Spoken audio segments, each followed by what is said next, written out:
हनुमान बेनीवाल जी को असल में अगर आप देखेंगे ना, तो 36 कौम का एकमात्र नेता अगर कोई है तो हनुमान बेनीवाल जी हैं। हनुमान बेनीवाल जी को राजनीति में अगर कोई दुष्प्रचार अगर कर रहे हैं तो वो कांग्रेस बीजेपी के बड़े नेता हैं, वो कर रहे हैं। वो ये सोच रहे हैं कि उनकी पैरों तले जमीन खिसक रही है, वो काम धरातल पे कर नहीं रहे। हनुमान का कारण बनेगा। लोग ये भी कह रहे हैं कि बीकानेर को इस बार क्यों चुना है? पंचायती राज चुनाव नज़दीक है, हालाँकि कहीं और से भी स्थापना दिवस मनाया जा सकता था।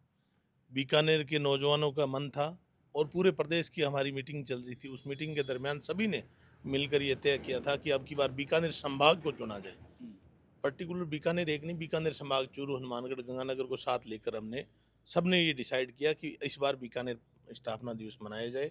अच्छी व्यवस्थाएं रहेगी, सारी व्यवस्थाएं जो रैली में होनी चाहिए, और जब जनमानस आएगा तो किसी भी प्रकार को कोई दिक्कत नहीं हो। वाहन पार्किंग की व्यवस्था भी रहेगी, लोगों को बैठने की व्यवस्था रहेगी, पीने के पानी की व्यवस्था रहेगी, टॉयलेट वगैरह भी लगाए जाएंगे। सारी व्यवस्थाएं वेल एंड गुड रहेगी। बात नहीं है, अभी तक गठबंधन का भी कोई ऐसा इरादा ना तो हमारा है अभी तक। हम अकेले पहले लड़ते आए हैं। हमारे जो नेताजी ने स्टेटमेंट कल ही दिया सर्किट हाउस में परसों, तब तभी उन्होंने ये स्पष्ट किया था कि हम 18 के चुनाव भी अलग लड़े थे, 23 का भी अलग लड़े थे, इस बार भी दोनों पार्टियों के खिलाफ लड़ेंगे। क्योंकि इस प्रदेश की जनता के साथ दोनों पार्टियों ने धोखा किया है। सब सारे इसी काम में लगे हुए हैं। कोई आदमी अपना मूल काम नहीं कर रहा, दूसरे कामों में लगे जहाँ से पैसे आ जाए, बस। और ये टोकन असल में किसान के लिए बने थे, किसान टोकन कटाए, लेकिन किसान तो दर दर की ठोकर खा रहा है। आप गाँव में चले जाओ, किसान के टोकन कटे नहीं। और नमस्कार, आपका स्वागत है। चुनावी चर्चाओं के बीच में फिलहाल जो चर्चा का विषय बना हुआ है, वो 29 यानी कि 29 तारीख। आरएलपी के कुछ लोग ये कहते हैं कि 28 को ही परिवर्तन हो जाएगा। हालांकि जो रैली है, वो 29 तारीख को रखी गई है। मेरे साथ में रालोपा से विजयपाल जी हैं। विजयपाल बेनीवाल, इनको कौन नहीं जानता, परिचय के मोहताज नहीं है। पहली बार अपन मुखातिब हो रहे हैं एक दूसरे से, तो आपका स्वागत है विजयपाल जी, नमस्कार। नमस्कार, नमस्कार सुदेश जी। लोग कह रहे हैं कि 28 को परिवर्तन आ जाएगा बीकानेर के अंदर जो रैली होने वाली है। 29 को हालांकि रैली है, तो ऐसा क्या आप देख रहे हैं कि 28 को ही परिवर्तन की गुंजाइश लग रही है आपको? देखो, आप ग्रामीण अंचल में गए होंगे, तो ग्रामीण अंचल में इतना भारी उत्साह है। और जो शहर में हमारे नौजवान पढ़ रहे हैं, और शहर में गांव के लोग भी रह रहे हैं, गांव अब शहरी जो वातावरण है वो भी चेंज हो रहा है। तो लोगों का उत्साह है, ये उत्साह ही ये कह रहा है कि परिवर्तन हो जाएगा और 29 को बड़ी संख्या में लोग आएंगे। और ये संख्या और लोगों का उत्साह परिवर्तन का कारण बनेगा। लोग ये भी कह रहे हैं कि बीकानेर को इस बार क्यों चुना है? पंचायती राज चुनाव नजदीक है, हालांकि कहीं और से भी स्थापना दिवस मनाया जा सकता था। बीकानेर के नौजवानों का मन था और पूरे प्रदेश की हमारी मीटिंग चल रही थी। उस मीटिंग के दरमियान सभी ने मिलकर ये तय किया था कि अब की बार बीकानेर संभाग को चुना जाए। पर्टिकुलर बीकानेर एक नहीं, बीकानेर संभाग, चूरू, हनुमानगढ़, गंगानगर को साथ लेकर हमने सबने ये डिसाइड किया कि इस बार बीकानेर स्थापना दिवस मनाया जाए, और बीकानेर के किसानों जवानों को एक मजबूती देने के लिए इस स्थान को चुना है। क्या तैयारियां हैं 29 तारीख को लेकर के? लोग ये भी पूछ रहे हैं कि कौन सी जगह डिसाइड हुई, क्योंकि जब प्रेस कॉन्फ्रेंस हुई थी उसमें वही मुद्दा था। जगह लगभग डिसाइड है पूरी। और पॉलिटेक्निक कॉलेज जो हमारा है, उसका मैदान है, बहुत बड़ा मैदान है, और उस मैदान में ये स्थापना दिवस का कार्यक्रम रहेगा।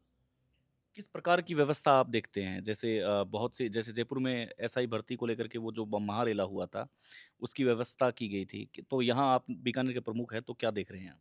अच्छी व्यवस्थाएं रहेगी, सारी व्यवस्थाएं जो रैली में होनी चाहिए, और जब जनमानस आएगा तो किसी भी प्रकार को कोई दिक्कत नहीं हो। वाहन पार्किंग की व्यवस्था भी रहेगी, लोगों को बैठने की व्यवस्था रहेगी, पीने के पानी की व्यवस्था रहेगी, टॉयलेट वगैरह भी लगाए जाएंगे। सारी व्यवस्थाएं वेल एंड गुड रहेगी। आरएलपी में विजयपाल जी, एक जयपुर के गलियारे में ये चर्चा चल रही है कि इस बार गठबंधन करेंगे, क्योंकि कांग्रेस की मजबूरी है आरएलपी के साथ गठबंधन करना, क्योंकि जो लोकसभा के चुनाव है बगैर आरएलपी के कांग्रेस निकाल नहीं सकती, ऐसा कांग्रेस के लोगों का मानना है। तो जब 15 सीटों पर जो है वो अड़ी हुई है कांग्रेस, जबकि आरएलपी मांग रही है 25 सीटें, ऐसे सुनने में आ रहा है। नहीं, नहीं, नहीं, अभी ऐसी कोई बात नहीं है। अभी तक गठबंधन का भी कोई ऐसा इरादा ना तो हमारा है अभी तक। हम अकेले पहले लड़ते आए हैं।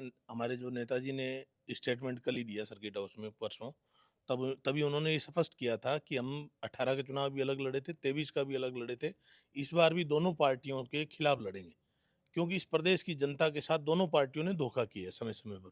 और बाकी जो गठबंधन का निर्णय है वो नेताजी करेंगे, शीर्ष नेतृत्व तो सारा बैठ कर तय करेगा समय आने पर सारी बातें होगी। अभी तक मुझे ऐसा कहीं नहीं लग रहा कि हमारा अलायंस होगा कांग्रेस या बीजेपी के साथ।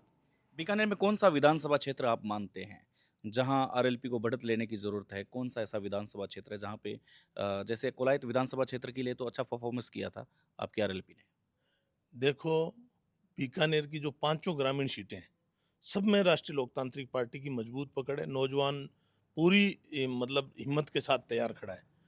अब चिंता यही है कि भाई एक मजबूत नेतृत्व जिसमें क्षमता हो कि वो विधायक का चुनाव लड़े, बस उसी का इंतजार कर रहे हैं। और जो अगला चुनाव 28 का आएगा, तब आप देखना कि जनता उठ खड़ी होगी और हनुमान बेनीवाल जी जिसको सिंबल देंगे, और निश्चित तौर पे सिंबल उस प्रतिभावान को देंगे जो जनता का दिल जीतने का काम करेगा और वो फतेह करेगा। टोकन को लेकर के भी हनुमान बेनीवाल लगातार प्रहार किया था।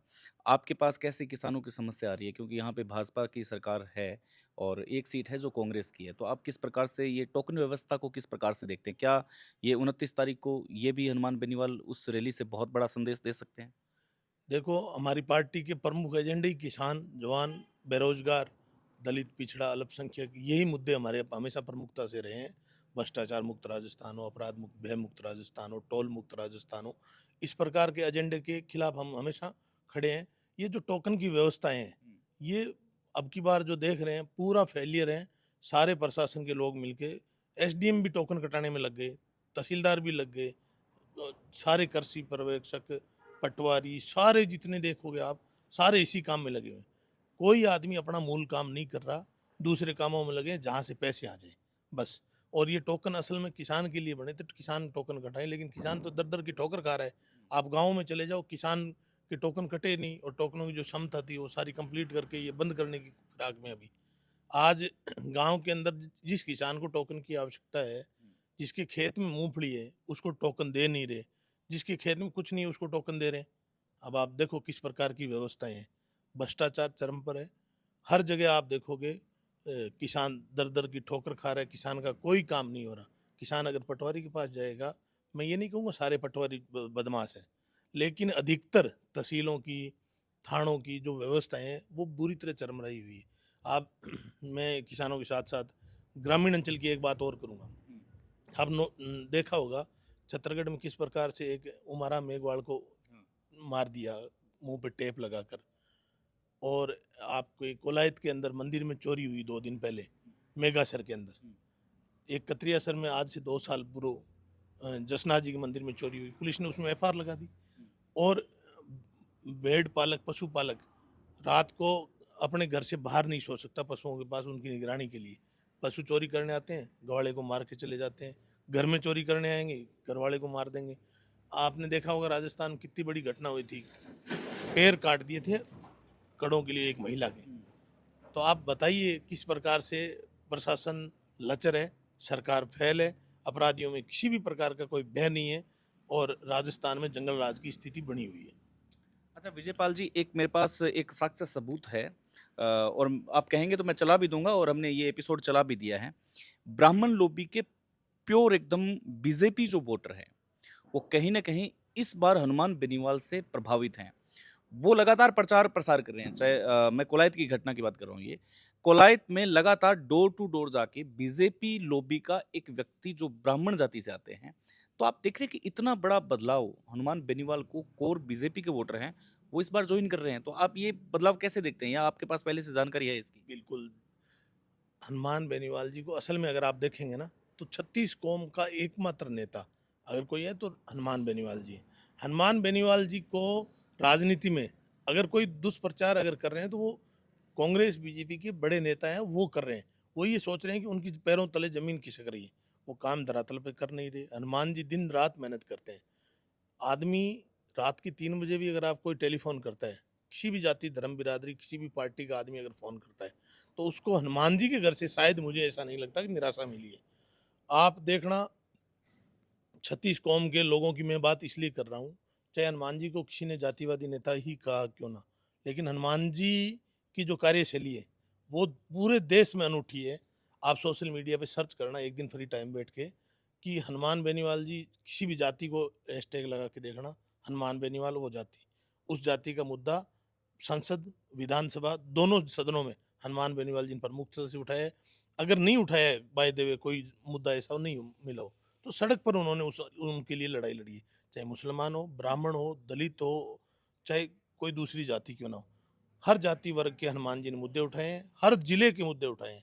राजस्थान के जितने जिले हैं, ऐसा कोई जिला नहीं है जिस जिले के लिए हनुमान जी ने प्रमुखता से आवाज नहीं उठाई, दोनों सदनों में, सड़क से लेकर सदनों तक। अंतिम 2 प्रश्न हैं। आप खाजोला विधानसभा क्षेत्र से बिलॉन्ग करते हैं। सबसे पहला तो रामनगर से कितने लोग आ रहे हैं 29 को? जितने एकदम मतलब आपकी सोच से भी बढ़ चढ़ कर आएंगे। दूसरा सवाल ये है कि खाजोला विधानसभा क्षेत्र में भाजपा की सरकार है।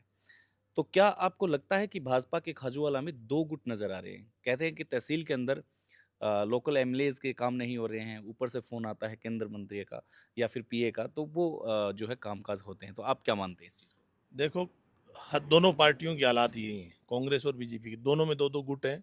और रही बात आप काम की, तो काम ना तो एमएलए के हो रहे हैं ना एमपी के हो रहे हैं, हुँ। दोनों जगह ही। और फोन करके अधिकारियों को, हो सकता है आप ये राज की ताकत से डरा सकते हैं, लेकिन अधिकारी इनको समझ चुके हैं। सरकार की जवानी अब चली गई, बुढ़ापे की ओर है सरकार। और जब इनके 4 साल होंगे ना, 3 साढ़े 3 साल 4 साल, तब देखना इनकी हालत क्या होगी। प्रशासन इनका कहना नहीं मानेगा, क्योंकि ये इलीगल काम करवाना चाह रहे हैं, तो वो प्रशासन इनका मानेगा नहीं। और राष्ट्रीय लोकतांत्रिक पार्टी जब भी सड़क पर उतरती है, या कोई आम कार्यकर्ता भी अगर टेलीफोन थाने तहसील के अंदर करता है, तो उसको प्रमुखता से सुना जाता है। लेकिन आज मैं दावे के साथ कह सकता हूँ कि बीजेपी के नेताओं की ये हालत है कि कोई सुन नहीं रहा उनकी। बीजेपी के, हुँ। कांग्रेस की छोड़ो, आप कांग्रेस के नेता तो अब घरों में पड़े हैं, 5 साल का खाया हुआ पचा रहे हैं। लेकिन बीजेपी के एमएलए और जहाँ तक आप बात कर रहे हो एमपी की, तो दोनों की बुरी हालत है, कोई नहीं सुन रहा। और हाँ, ठीक है, राज के नशे में राज का दुरुपयोग करके ये कुछ काम उनसे प्रेशर में करवा लेते हैं, लेकिन मन से प्रशासन के लोग इनके साथ नहीं है। अंतिम प्रश्न है मेरा। हनुमान बेनीवाल का एक रुतबा देखा जाता है और एक ज़बरदस्त जोश देखा जाता है, लेकिन वो तस्वीर कहीं न कहीं भावुक कर देती है। जब अभी फ़िलहाल परसों आए थे डूडी साहब के घर 2 छोटे-छोटे बच्चों को गोद में लेकर के, वो तस्वीर काफ़ी एक बहुत अश्र की धारा बहाने वाली थी। तो क्या देखते हैं आप कि एक दबंग नेता के अंदर एक जो दिल है वो नरम है? हनुमान बेनीवाल हर स्थिति को भाँप लेते हैं कि बच्चों से प्यार करना है या वो कोई पॉलिटिकल एजेंडा होता है? मैं तो यही कहूँगा कि चाचा नेहरू बच्चों से प्यार करते थे। हाँ। तो चाचा नेहरू के बाद हिंदुस्तान की राजनीति में अगर कोई बच्चों से प्रेम करता है, वो हनुमान बेनीवाल जी है। आज आप देखना, पूरे प्रदेश में जब भी हनुमान जी कहीं जाते हैं, बच्चे कहीं हनुमान जी को दिखते हैं, तो बच्चे दौड़कर हनुमान जी की तरफ जाते हैं, और हनुमान जी बच्चों को तुरंत गोद में उठाते हैं और बड़ा प्यार स्नेह रखते हैं। हनुमान जी स्पष्टवादी आदमी है, और जो बात मन में, दिल में, वही बात जबान पर है। दोगली बात उनके मतलब करेक्टर में नहीं है। स्पष्टवादी इसलिए थोड़े कड़क हैं, और कड़क हैं तभी आज सड़क सर्वाइव है। कर, हाँ, हाँ, सर्वाइव कर रहे हैं। बहुत-बहुत आभार विजयपाल जी, थैंक यू सो मच। पहली मुलाकात सुखद रही, उम्मीद करते हैं कि सेकंड जल्दी हो। ठीक है जी, धन्यवाद। तो ये थे विजयपाल बेनीवाल। विजयपाल बेनीवाल का स्पष्ट तौर पर कहना है कि 29 तारीख को जिस प्रकार से किसानों की आवाज़ बुलंद करने हनुमान बेनीवाल आ रहे हैं, वो डबल जोर और शोर के साथ होगी। आभार, धन्यवाद।